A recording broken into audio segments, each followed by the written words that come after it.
بسم اللہ الرحمن الرحیم ولما توجہ تلقاء مدین،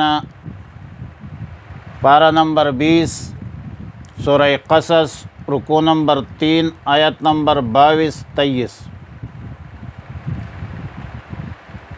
جب موسیٰ علیہ السلام نے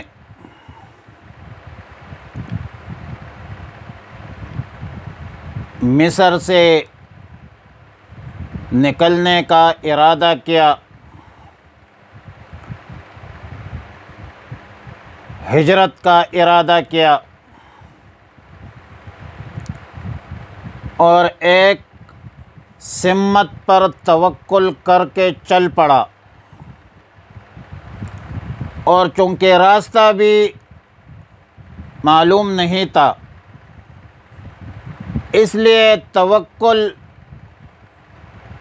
اور نفس کو تسکین دینے کے اساس پر اس امید کے ساتھ دعا کی کہ میرا رب مجھے امن اور سلامتی کا راستہ دے گا، اور تائید غیبی بھی ایسا ہی ہوا کہ مدین کی طرف چل پڑے۔ مدین ملک شام کا ایک شہر ہے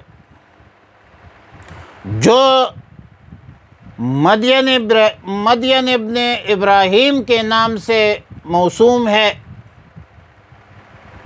اور یہ علاقہ فرعون کے حکومت سے خارج تھی۔ تقریباً 8 منزل کے فاصلے پر یہ شہر مصر سے واقع ہے۔ اور دوسری بات یہ ہے کہ سیدنا موسیٰ علیہ السلام کو جب فرعونی حکومت کے سپاہیوں، سرکاری لوگوں کے تعاقب کا ایک طبعی خوف ہوا، اور یہ جو بشری تقاضا ہے طبعی خوف ہے، یاد رکھے کہ یہ نبوت اور معرفت کے منافی نہیں ہے، اور نہ یہ توکل کے خلاف ہے۔ تو موسیٰ علیہ السلام نے ہجرت کا ارادہ فرمایا، اور مدین کی سمت شاید اسی لیے متعین کی کہ مدین بھی اولاد ابراہیم کا علاقہ تھا، شہر تھا۔ بہرحال سیدنا موسیٰ علیہ السلام بے سر و سامانی کے عالم میں مدین کی طرف نکلے، چل پڑے۔ نہ کوئی ساتھ توشہ ہے، نہ کوئی سامان ہے، نہ کوئی راستہ معلوم ہے، صرف بسم اللہ توکلت علی اللہ، اور اسی اضطراری کیفیت میں اس امیدی قوی کے ساتھ کہ عسیٰ ربی ان یہدینی سواء السبیل، میرا رب مجھے سیدھا راستہ دکھائے گا، مجھے سیدھے راستے پر چلائے گا۔ اور مفسرین لکھتے ہیں کہ اس پورے سفر میں موسیٰ علیہ السلام کی غذا صرف درختوں کے پتے تھے۔ سیدنا عبداللہ ابن عباس رضی اللہ تعالیٰ عنہما کا قول ہے کہ یہ موسیٰ علیہ السلام کا پہلا امتحان تھا، اور آیت نمبر 23 میں فرمایا وَلَمَّا وَرَدَ مَاءَ مَدْيَنَ، ماء مدین سے مراد وہ کنواں ہے جہاں سے مدین کے لوگ اپنے مال مویشی کو پانی پلاتے تھے، جانوروں کو پانی پلاتے تھے۔ تو موسیٰ علیہ السلام بھی اس کنویں پر پہنچے، تو اس کنویں پر لوگوں کا بڑا مجمع تھا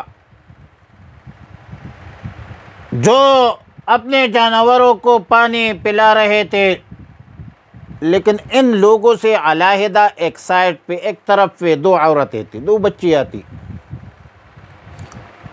کہ وہ اپنے جانوروں کو، بکریوں کو پانی پلانے کے لیے روکے کھڑی تھی تاکہ ان کے بکریاں دوسری بکریوں میں رل نہ جائے، خلط ملط نہ ہو جائے۔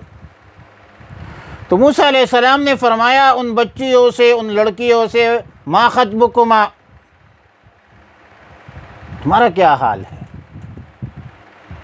کہ تم اپنے بکریوں کو روکے کھڑے ہو اور دوسرے لوگوں کی طرح کنویں کے پاس لا کر پانی نہیں پلاتی ہو؟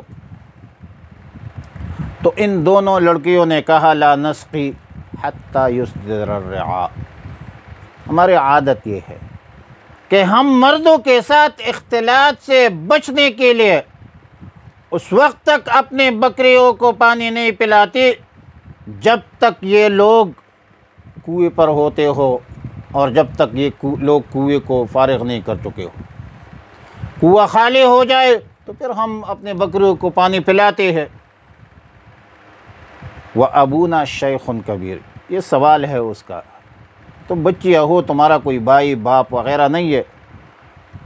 تو اس نے جواب دیا کہ ہمارے والد بوڑھا ہے، ضعیف العمر ہے، کمزور ہے، ناتواں ہے، وہ یہ کام نہیں کر سکتے، لہٰذا مجبوراً ہمیں کرنی پڑتی ہے۔ وَلَمَّا تَوَجَّهَ، اور جب موسیٰ علیہ السلام نے رخ کیا تلقاء مدینہ، مدین کی طرف، قال، تو موسیٰ علیہ السلام نے فرمایا عسیٰ ربی، مجھے امید قوی ہے کہ میرا رب ان یہدینی سواء السبیل، کہ بتائے گا مجھے سیدھا راستہ۔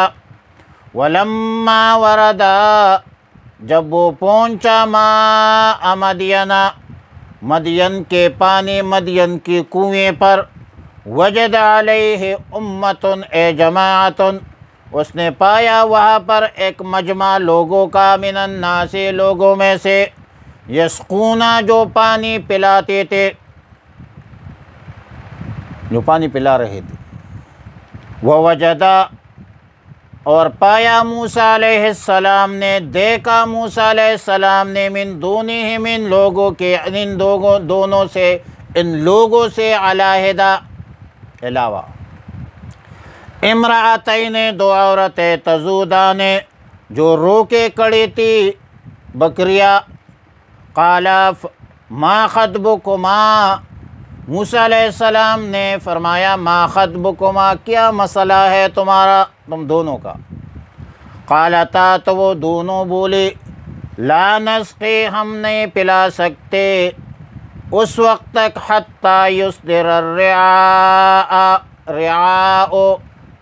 حتی یصدر الرعاء، یہاں تک کہ واپس لے جائے چرواہے۔ وَأَبُونَا شَيْخٌ کبیر، اور ہمارا باپ بوڑھا ہے، ضعیف ہے، کمزور ہے۔ وصلی اللہ علی النبی الأمی الکریم۔